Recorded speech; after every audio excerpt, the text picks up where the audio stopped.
Hello everyone, welcome back to alkaline hydroxide 784, and today we will be looking at the first episode of the physics series, which is of course the topic of measurement. I know this topic is like the most boring topic in all of all of the syllabus, but it is nevertheless an important topic because it kind of underlies all of the other stuff that you write for all of your other questions. Like you write the units, you make you write the SF unit, the sorry 3SF or how many DP, that kind of stuff, and that is, well, a foundational thing in physics, I guess. So yeah, it's important to cover this as much as I find it pretty boring for a topic. Anyways, let's get into it. I'm gonna use this syllabus to refer to the learning outcomes and all that, because just in case I forget I forgot what exactly is required for the topic. Okay, so for measurements, I remember that I didn't really bother writing many notes for it because there wasn't much to write. Because measurements is like one of the most boring and easiest topics in the entire physics syllabus. All you need to do is remember a bunch of stuff and you're good. Okay, so for measurements, the first main thing that you always remember is the seven base quantities. I believe it's seven, yeah. And in the learning outcomes, they have written it down. You don't even need to look at your notes. It's literally written down in the learning outcomes. Of course, the seven base quantities, which are mass, length, time, current, temperature, and amount of substance. Wait, that's not seven. Oh, the seventh one was the light thing, the candela. I guess you don't need to know that, I guess. But the last one is the one used for the, what's it, the luminosity of light, I guess, the candela. But the one that you're supposed to know are mass, which is in kg. The SI unit is kg. Length, the SI unit is meters. Time, the SI unit is second. For current, it's amperes. For temperature, is Kelvin. And for amount of substance, it is moles. And please do not write mole as MOLE or whatever. It's only MOL. Don't write the other, like, don't spell it out.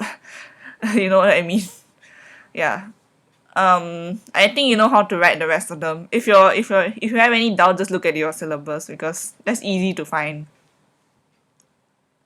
Okay, so yeah, now that we have covered the most important part of this topic. Okay, actually that's not the most important part of this topic. Anyways, and of course we know that these are the SI units, but there's so many other units. You have joules, watts, I don't know, all sorts of other things, volts. Yeah, you get the point. There's a lot of other units. My mind is not working. Okay. So all these other units are actually derived units which come as like products of the SI units. So like for example you have acceleration, which is okay, let's start with meter, and that's used for your distance, displacement. And then if you move on to velocity, you get meter times second to the power of -1, or basically meter divided by second. And then acceleration, meter times second to the power of -2. And if you get to force, you have kg times meter to the power of kg meter second to the power of -2. Oh man, this is so hard to say out. And then if you move on to from force to work done, like joules, if you go from Newton to joules would be kg meter square second to the power of -2. Oh wow. And then so on and so forth. You can just keep adding on, and then you get new units as you move on. So I'm pretty sure you know how to do this. If you're unsure, just look at, if like, the easiest way to do it is to see the actual formula. Like for example, force is mass times acceleration, right? So, and acceleration is velocity over time, and velocity is displacement over time, and displacement is just meters. So meters over second times kg, and you get your your derived unit of newtons. Okay, so using that, you should be able to figure out units in general. I think the one that you may have the most trouble with is the ones related to current, because sometimes you kind of mess it up and then you don't do it properly. Because current is amperes, and you have charge in coulombs, and you have voltage in volts, I guess, and you voltage or potential, I suppose, in volts, and you have resistance in ohms, and there's a lot of it's a bit less familiar compared to mass length, that kind of stuff that you're very familiar with, versus these electricity related units, I guess. And of course, you do not need to know candela because it's not even written in your learning outcome, so don't worry about that. Okay, so yeah, that's pretty straightforward. You should be able to do that. And yeah, the next thing is, well, the kind of question that they usually ask for is that they'll give you this equation. They'll be like, oh, is this equation homogeneous in the sense, and the main thing you need to do is to check whether the units check out on both sides. Like, for example, if there's meter, second, kg on this side, you must have the exact same units on the other side.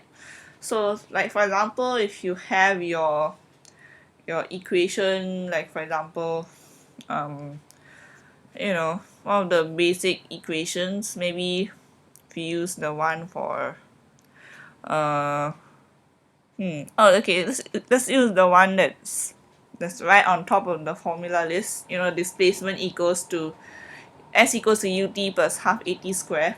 So how do you know that this is homogeneous?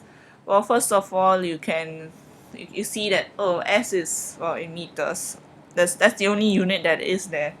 We have ut and half at square. So you need to ensure that ut is, like, eventually works out to meters, and half at square eventually works out to meters. So ut is, well, u is the velocity, so it's meter over second, and t is second, so you're basically cancelling out the seconds and you're left with meters. Okay, that checks out. What about the other one? Well, there's acceleration and there's time squared. I think if you know how this goes, it'll work out to meters again. So all of your units are balanced and it's homogeneous in a sense.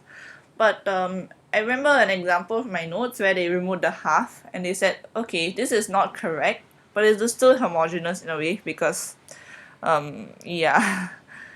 I mean, like, the units still work out, but the equation is no longer correct. So you must know you must know how to distinguish between what is a correct equation and what's a homogeneous equation. Of course, the equation has to be correct because if it is the equation is correct only if it is first of all homogeneous, and second of all has the correct coefficients or signs and things like that. So do take note of this because they might ask a question about that and you may need to know this. I think that's pretty much the only thing you need to worry about in this whole topic. I'm not even kidding you. Okay, so I mean, the main point of this topic is actually to help you for your practical, I suppose, not really for your paper, like for your theory paper, but more for your practical. Unfortunately, I haven't done a practical series for this yet because that will take too much time already. I think this is a bit more relevant, like it's more applicable for a large number of people. Okay, so yeah, now let's move on to the final, okay, not really a final thing, just move on. What is this? Okay, yeah, so one of the points is actually about graph, like labeling the graph axes and table columns and all that stuff. I think this is more of a practical kind of thing, so if you want me to do that, I might do it, but I don't really know if how I'm gonna fit that into this whole thing. It might be its own episode or something, so yeah. uh yeah, so the next one is about prefixes. Okay, this is the only other thing you need to remember, which is what all the prefixes mean. Of course, you know what's a meter, just meter on its own, and you know what's a millimeter, which is, well, a meter divided by 1,000, or maybe a meter times 10 to the power of -3. And you know what's a centimeter, which is meter times 10 to the power of -2. And you know what's a kilometer, which is a meter of 10 to the power of 3. But do you know all the other prefixes, so time to find out. Okay, so let's start from the smallest, which is picometer, and that is 10 to the power of negative 12. Okay, so nanometer, which I think you kind of know because nano is quite common, you know, yeah, it's quite a common prefix. It's 10 to the power of negative 9. And then there's micrometer, which had that weird thing that looks like a U, but it's actually I think it's more closer to an M than to a U, if you think about it. If you write it in a specific way, it looks more like an M. I'm not kidding you. Okay, so micrometer is 10 to the power of negative 6, then millimeter, of course, is 10 to the power of negative 3, and centimeter is 10 to the power of negative 2, and then you have decimeter, which I think you should know about dm cube. You know what that is? It is equal to a liter. Dm cube is equal to a liter.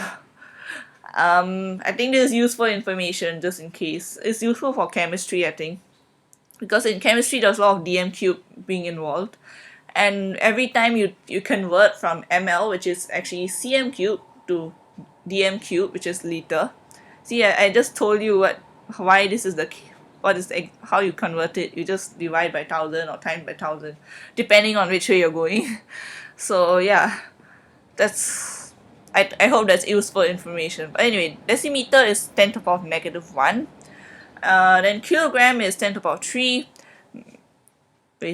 Yeah, and then mega is 10 to the power of 6, and giga is 10 to the power of 9, and tera is 10 to the power of 12. Oh yes, I believe there was this unit called a ferro something, a prefix ferro. I believe that is 10 to the power of negative 15.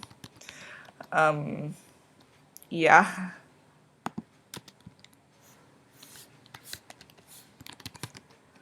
Let me see. No, I think I've had it wrong. Oops. What is that thing called? Ferro. What is it? Ferrometer? Sorry.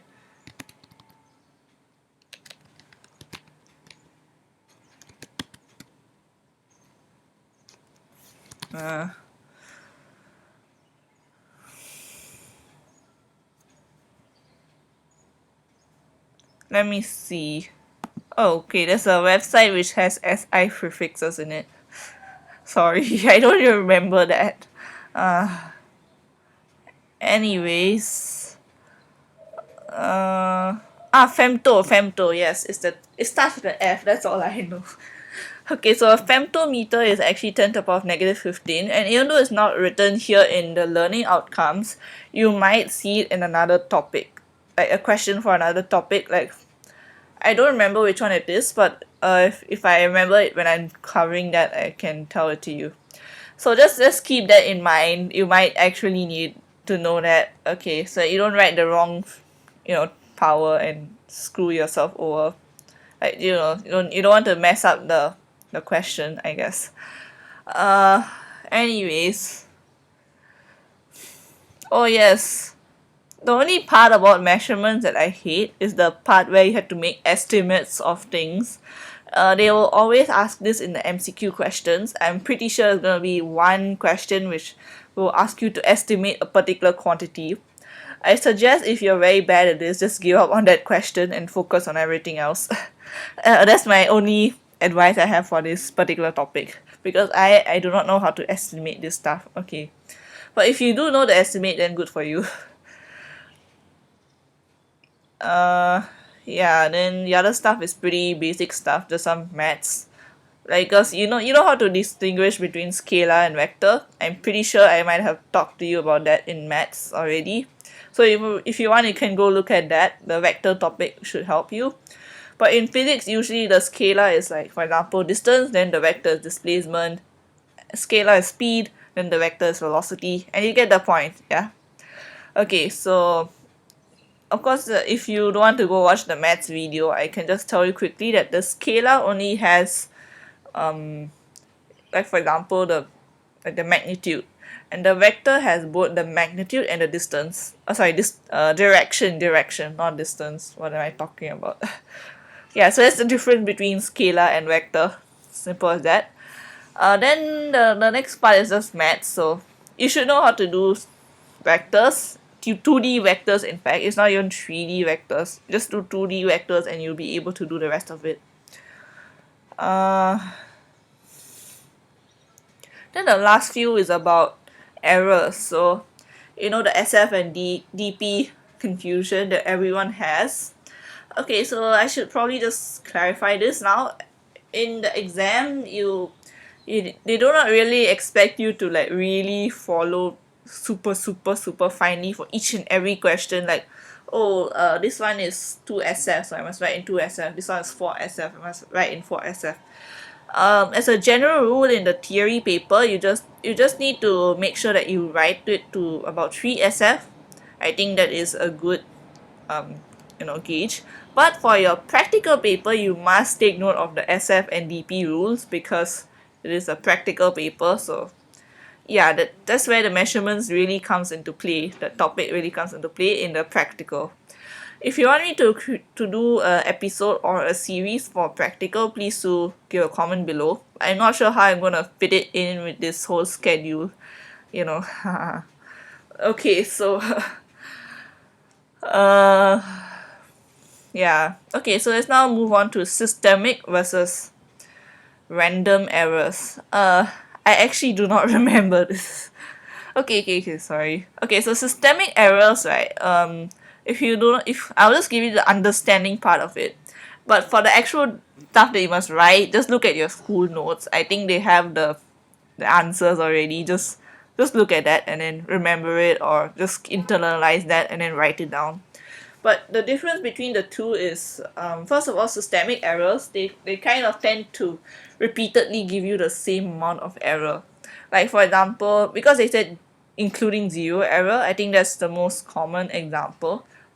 So like for example, you're using your I don't know, what would we be using? Um okay, like you're just using a scale, for example, a scale, and you decide to measure something like a weight of something or something like that. I mean, that's the only thing you can measure on a scale. So your scale apparently had a zero error and you didn't tear it, like you probably didn't tear it. Or if it just, or maybe even if you do tear it, it always has this error of like maybe negative 0.01 grams. So whenever you put something on the scale, it always shows its weight as like lesser than less by 0.01 in the sense. So like for example, if its weight is 1.54, then it will show 1.53 instead. And that would be a systemic error because no matter what you put there, the difference, like the error is always going to be the same, which is 0.01, like negative 0.01 in fact. So that is a systemic error because it's always the same, it repeats every time. um, and it's usually due to some kind of apparatus issue or some kind of experimental procedure that makes it always have the same error. In the sense, you always get the same error every time. And this is compared to random errors in which just your experiment just has a random aspect to it, like everything in this world, because entropy is always increasing. If you want to know more about that, I can try to tell you more about that, but I think I would suggest you watch someone who is more aware about entropy and all that, as in the whole theory about entropy constantly increasing. So since our world is a chaotic place, there's always some kind of random stuff going on. Even when you try to control for as many things as you can, like you do it in your lab in a nice AC environment, and then you make sure that there's no funny things around your experimental area that could interfere. There's always gonna be like minute things that cause problems. So what about human error? If like for example when you're timing something, you always have a certain reaction time. So is this a systemic error or is this a random error? I believe it would be more of a systemic error because honestly it's pretty similar. Every time you do it is similar, I guess. But the thing is, even if it's like that, you are not gonna be reacting with exactly the same amount of time, and in the end it's actually is a random error. Oh well. Okay, so great.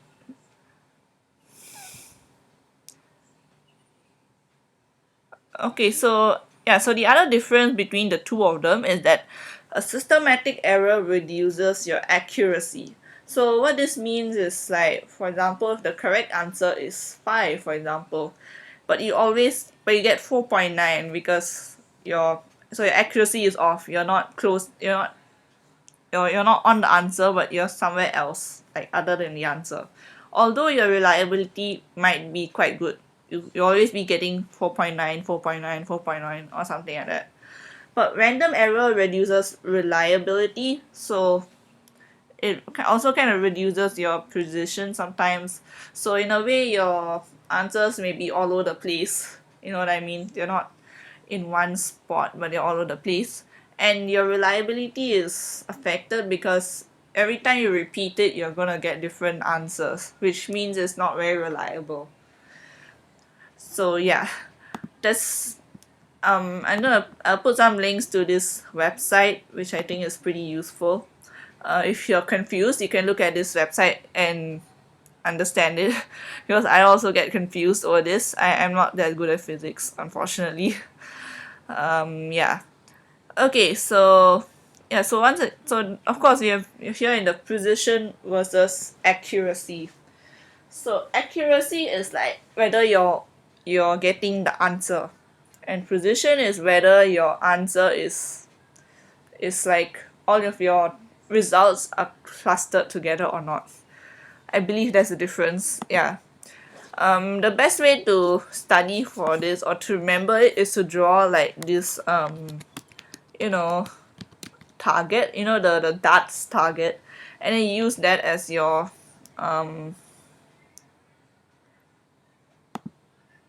yeah, use that as your analogy. So, for example, if you draw your target, if it's accurate and precise, it's always all of them will be right in the center circle. If it's not accurate and but yet it is precise, you don't draw it in the second center circle, but you draw them clustered in another spot.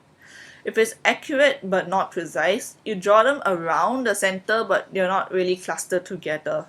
If it's not accurate or precise, then you can just draw them anyhow you want. Just draw them all over the place. Not even near the center, they're just not clustered together. So that's how you should draw it and then figure out, oh okay, so this is what accuracy and precision means. Okay, so the last one is uncertainty. Oh yes, this is the final thing that you need to be doing when it comes to measurements, like in terms of questions. So the uncertainty, usually you'll be doing this in your practical once again. You probably won't be doing this in your theory paper because it's more and yeah, they'll give you a bunch of like terms and all that. So the first thing you do is to see what it actually is, like whether it's a division, like this over this or this times this or this plus this or something like that. You see what you're trying to find out, and from there, if it's you use your rules to figure out the uncertainty. So if it is addition, you just add them up, I guess, in a way. If it's multiplication, um well, wait, what am I doing? I kind of forgot. Oh wait, sorry.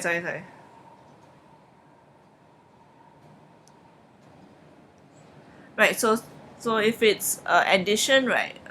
Let's say if you have two measurements, well, like you you're measuring something on a ruler. In your first one, you have a beginning point and an ending point. So for your beginning point and your ending point, they both have the same error. So what is the total amount of error that you can get? Well, if you think about it, you can get a maximum, like for example, if your error is 0.05 plus or minus, then your maximum error can be 0.10 and or negative 0.10, because it depends on how you read each of the values in the sense. So that's what happens when you're adding them up or subtracting them for that matter. Um, for multiplication and division, what you do is if you have the actual term, like the actual measurement, you put the uncertainty over the measurement, and then you add up each of the term, like you do it for each of the term and then add those fractions up, and you get the percentage uncertainty. So from there you can get your actual uncertainty by multiplying it with the final value of the term that is calculated, and you will get your uncertainty from there. So yeah, so that's what you do. I think writing it down would be easier to get what I'm talking about. So I think I'm done. I didn't know I would talk for so long for such a boring topic. But actually for your notes, you don't even need to write this topic down. You should probably have it in your head by now. So yeah, if you want to save time on notes, then don't bother writing this down, because I think it's better for you to just keep it internalized in your head from the get-go. Yeah, I think that's about it. If you enjoyed or found this video very useful, then please press the like button and subscribe. And of course, with that, I would like to say thank you and bye. Of course, and the next episode will be Newtonian, or in the next section of Newtonian mechanics and this kinematics. So yeah, I hope you're looking forward to that. Okay, bye.